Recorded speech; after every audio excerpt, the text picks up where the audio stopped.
Pada kegiatan temu konstituen dan penjaringan aspirasi masyarakat reses yang dilaksanakan oleh Tasming Hamid di Kelurahan Bumi Harapan, Kecamatan Soreang, Sabtu 15 Agustus 2015, salah satu warga mengeluhkan mengenai pungutan biaya pemasangan penerangan lampu jalan sebanyak 2 juta rupiah untuk pemasangan 3 mata lampu di Jalan Air Malaka, RT 1 RW 6. Pungutan biaya tersebut diduga dilakukan oleh staf PJU dengan alasan anggaran yang disediakan telah habis. 2 juta 3 mata lampu. Jangan membayar. Sudah dibayar, Pak. Karena kenapa kita dipaksa? Alasannya anggaran tidak ada. Bayar sama siapa, Ki? Ya mungkin pemasangan, katanya orang dari PU. Kalau tidak bayar Bukan kita PU, tidak kami tata ruang. PJU. Iya, Siapa kita namanya tata itu? ruang. orang kecil-kecil dia pakai mobil ada itu. Ini dari PU, kan kami dari tata ruang. Jalan Air Malaka. Iya. RT? RT 1 RW 6. Nah, ini gratis. Itu saya bilang, Ini kita dipaksa, Pak. titik lampu yang kita pasang, Bu, itu 800. Tasming Hamid, pelaksana kegiatan reses tersebut juga heran mengenai keluhan pungutan untuk penerangan lampu jalan. Pasalnya, hal ini merupakan salah satu program andalan pemerintah Kota Parepare. Menurutnya, jika terbukti ada oknum yang melakukan pungutan terhadap masyarakat harus ditindak tegas. Jadi ini sebenarnya juga mengherankan ya.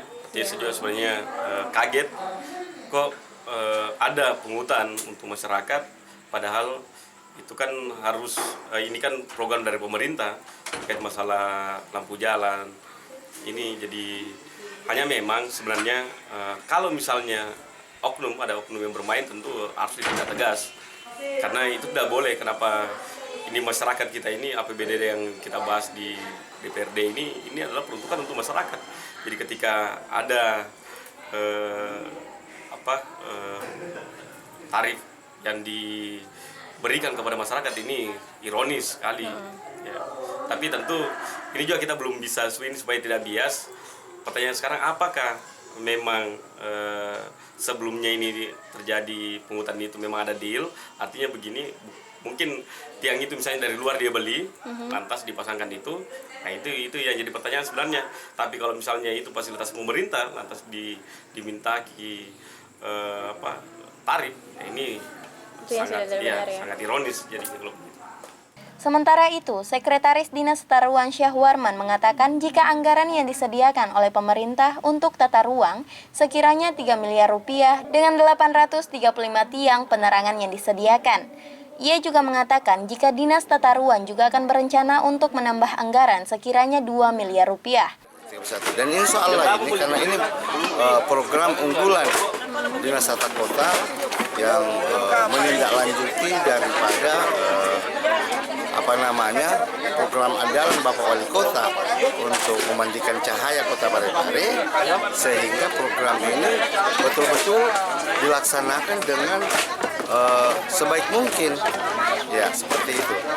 Bisa disampaikan, diinformasikan ke PJU. PJU ini kan bahagian daripada Dinas Tata Ruang dan Pengawasan Bangunan. Itu ditelepon saja, ada nomor telepon ada bagian informasi di PJU yang bisa masyarakat sampaikan. Untuk sementara kendalanya belum karena ini masih berjalan ya. Program ini baru berjalan. Dan ada kemungkinan ada penambahan karena kita belum mampu mengakomodir semua keinginan masyarakat, sehingga dana 3 miliar tadi itu baru mengakomodir 31 paket. Dan insya Allah mungkin di perubahan kita usulkan lagi ada penambahan dananya. Anastasia, Pare TV mengabarkan.